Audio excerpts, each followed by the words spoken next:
కష్టం. ఒక ఊరిలో సిద్ధయ్య అనే వ్యక్తి ఉండేవాడు. అతను చాలా అమాయకుడు.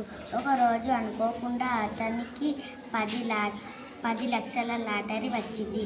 అతడికి లాటరీ వచ్చిన విషయం కొంతమంది మోసగాళ్లకు తెలిసింది.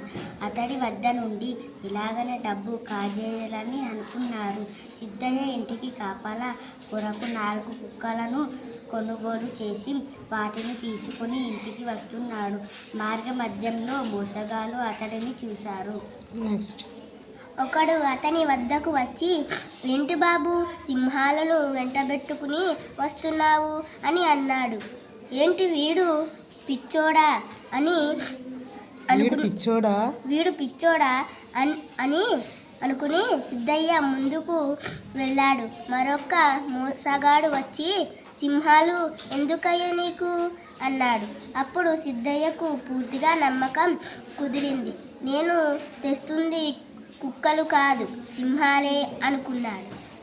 వాటిని అక్కడే ఒక చెట్టుకు కట్టేసి ఇంటికి వెళ్ళి పడుకున్నాడు. ఇంతలో ఆ మోసగాళ్ళు రాత్రి 12 గంటలకి అతని ఇంటికి వచ్చి ఇంట్లో డబ్బును మొత్తం తీసుకుని వెళ్ళారు.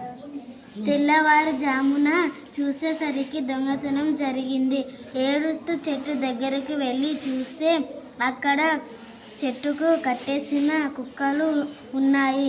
అంటే దొంగలు నాకు సింహాలు అని అబద్ధం చెప్పి మోసం చేశారని తెలుసుకున్నాడు.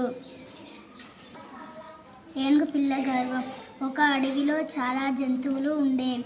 అవన్నీ దాహం తీర్చుకోవడానికి మధ్యలో ఉన్న చెరువుకి వెళ్ళేవి. అందులో వెళ్ళేవి చేపలు, తాబేళ్లు, మొసళ్ళు ఉండేవి. అక్కడికి వచ్చే ఏనుగుల గుంపులో ఉండే పిల్ల ఏనుగుకు గర్వం ఎక్కువగా ఉండేది. ప్రతిరోజు తన తొండంతో చెరువులోని నీటిని జల్లి అలజడి చేసి చేపలను, తాబేళ్ళని, మొసళ్ళని భయపెట్టి వెళ్ళేది. ఇది గమనించిన ఒక మొసలి పిల్ల ఏనుగుకి బుద్ధి చెప్పాలనుకున్నది. పిల్ల ఏనుగు వచ్చినప్పుడు మొసలి పిల్ల, "మనం ఒక పందెం కాసుకుందామా?" అని అడిగింది. సరే అన్నది ఏనుగు పిల్ల. అప్పుడు మొసలి పిల్ల బలమైన తాడుకి ఒక చివర నేను, రెండవ వైపు నువ్వు లాగుదాం. నీ బలం ఉపయోగించి తాడు లాగి ఒడ్డు మీదకి నన్ను రప్పించు. నువ్వే గెలిస్తే నీ మాట వింటాను. నేను గెలిస్తే నీటిలోని జంతువులను ఏమీ అనకూడదు, నీటిని పాటు చేయకూడదు అని మొసలి పిల్ల చెప్పింది. ఇంతేనా? సరే అంది ఏనుగు. ఇంతేనా సరే అంది పిల్ల ఏనుగు. తాడుకొన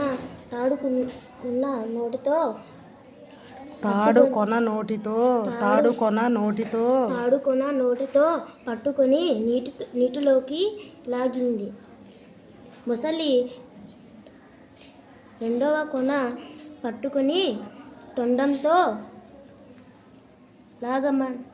బలమంతా ఉపయోగించి తాడు లాగింది.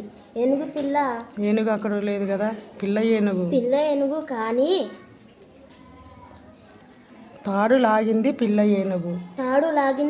ఏనుగు కానీ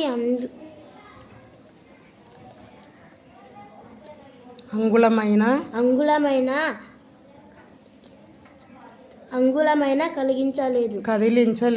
కదిలించలేదు. అప్పుడు పిల్ల ఏనుగు